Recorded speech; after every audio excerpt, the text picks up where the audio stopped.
can't look at you anymore isn't strength, and it isn't moving on. It's shame. Not loud shame, not apologetic shame, but the kind that silences, erases, and makes someone disappear rather than face who they became with you. If this resonates, take a moment to like this video and subscribe, because understanding these patterns isn't about staying stuck. It's about finally being free from the confusion. Narcissistic shame is fundamentally different from guilt, because it does not arise from recognizing harm done to another person.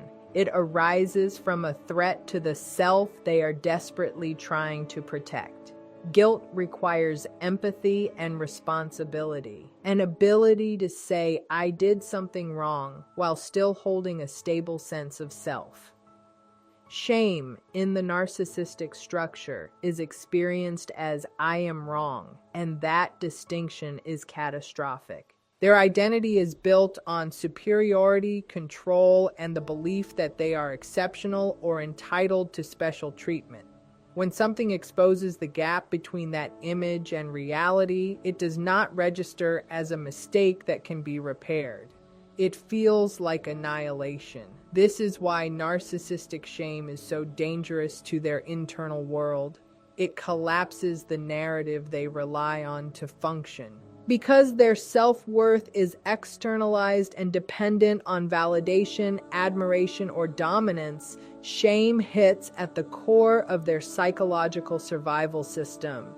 They are not equipped with an internal buffer that allows self-reflection without falling apart. Instead of processing discomfort, they experience an overwhelming sense of defectiveness, inadequacy, or exposure. This is not conscious in a thoughtful way. It is visceral, sudden, and intolerable. The nervous system reacts as if under threat. Fight, flight, freeze, or distort reality become the automatic responses. This is why accountability rarely follows. To accept responsibility would require staying present with shame long enough to integrate it, and that level of emotional endurance simply is not there. The mind rushes to defend itself by blaming, minimizing, rewriting events, or erasing the person who triggered the exposure. The goal is not truth, growth, or repair. The goal is survival of the identity. When you stop validating the false self, when you see through the performance, or when you no longer play the assigned role, you destabilize the structure holding that identity together. The shame that surfaces is not instructive. It is disorganizing. It does not lead inward toward insight. It pushes outward toward avoidance. This is why disappearance, silence, or emotional cutoff often follow moments of clarity or boundary setting. It is not calm withdrawal. It is retreat from an internal collapse they do not have the tools to face. Avoidance in narcissistic dynamics is often misread as indifference, healing, or emotional detachment, but it is actually a defensive maneuver designed to reduce psychological threat. When a narcissist avoids you, it is not because you no longer matter. It is because your presence activates something they cannot regulate. Avoidance is a way to control internal chaos by controlling external exposure. If they can't dominate the narrative, manage the perception, or extract validation, the safest option becomes disappearance. Indifference would imply emotional neutrality and internal stability. Avoidance implies the opposite. It signals that contact with you triggers discomfort, agitation, or destabilization. This discomfort may show up as anxiety, anger, irritability, or a vague sense of being off. But beneath it is the awareness that they are not in control of how they are seen by you anymore. That loss of control is deeply threatening to a personality structure that relies on dominance, admiration, or emotional leverage to maintain equilibrium. Avoidance allows them to preserve a fragile self-image without having to confront contradiction. By not engaging, they don't have to answer questions, tolerate your perspective, or risk being seen accurately. Distance becomes a way to freeze the last version of themselves that felt powerful. It is a psychological containment strategy. If they don't interact with you, they don't have to integrate the reality of what happened between you or who they were in that dynamic. This is why avoidance often appears suddenly, especially after you set boundaries, stop reacting, or express clarity. The shift isn't caused by something you said wrong. It's caused by the fact that engagement no longer serves their emotional regulation. When interaction stops providing reassurance or control, it becomes a source of exposure. Avoidance then functions as self-protection, not healing. The nervous system plays a role here. For someone who lacks emotional integration, exposure to shame, loss of power, or relational failure triggers a threat response. Avoidance reduces stimulation, lowers internal arousal, and restores a sense of safety. Even if that safety is built on denial, they may tell themselves they don't care, that they've moved on, or that you were insignificant, not because it's true, but because the mind needs a story that justifies the retreat. Understanding this reframes the silence. It is not the absence of impact.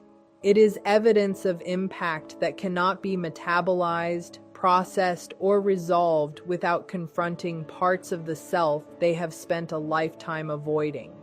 When clarity enters a narcissistic dynamic, it functions like sudden light in a darkened room, revealing details that were always there but carefully obscured. Narcissistic patterns depend on confusion, emotional fog, and shifting narratives to maintain control. As long as you doubt yourself, over-explain, or try to fix what feels wrong, the dynamic remains intact. The moment you gain clarity, you stop absorbing distortion. You see the inconsistencies, the manipulations, the emotional double standards. That awareness alone begins to dismantle the structure they rely on. Your clarity does not need to be spoken to be threatening. It is often sensed rather than heard.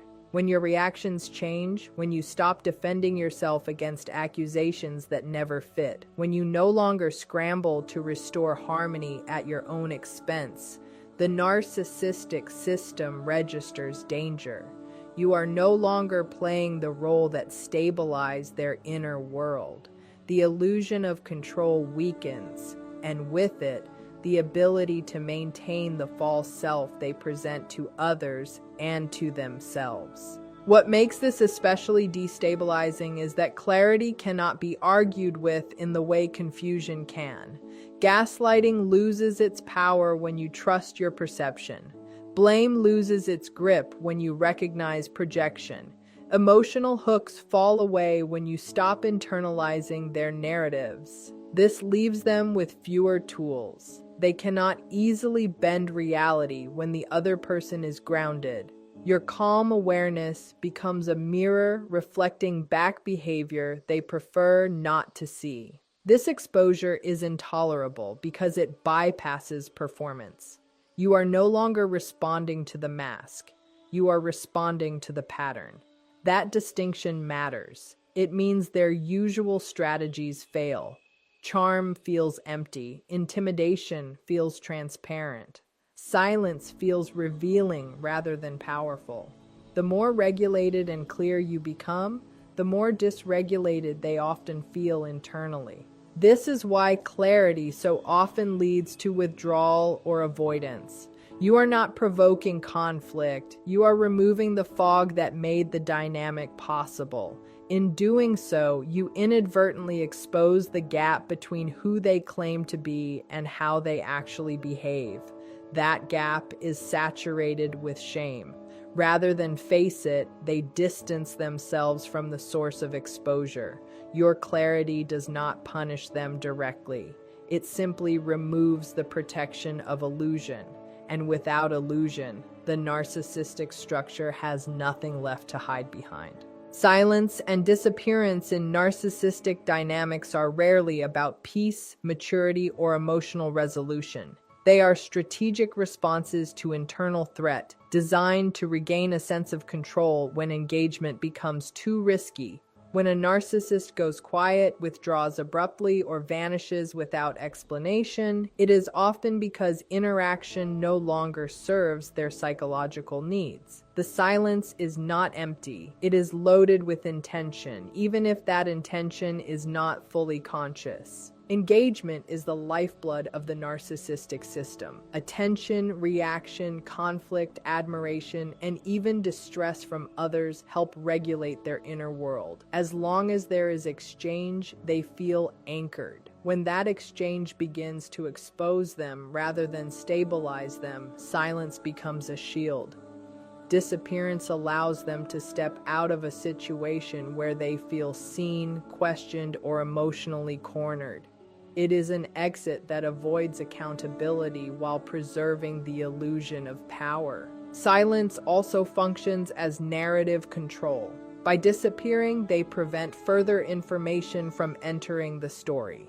There are no conversations that might challenge their version of events, no moments where empathy might be expected, no opportunities for you to articulate your experience. The absence creates ambiguity, and ambiguity can be shaped. In their mind, leaving first feels safer than being left or exposed. Psychologically, silence reduces stimulation. Shame, anger, and fear of inadequacy are intense emotional states. Cutting contact lowers the emotional temperature. It gives their nervous system relief without requiring growth. Rather than processing discomfort, they avoid the trigger entirely. This is why silence can follow moments where you spoke calmly, set boundaries, or refused to engage in circular arguments. The threat was not your tone, it was the loss of control. Disappearance is also a way to freeze the dynamic at a tolerable point. As long as there is no further interaction, they do not have to update their self-image. They can hold on to a version of themselves that feels less fractured. In this sense, silence is not strength. It is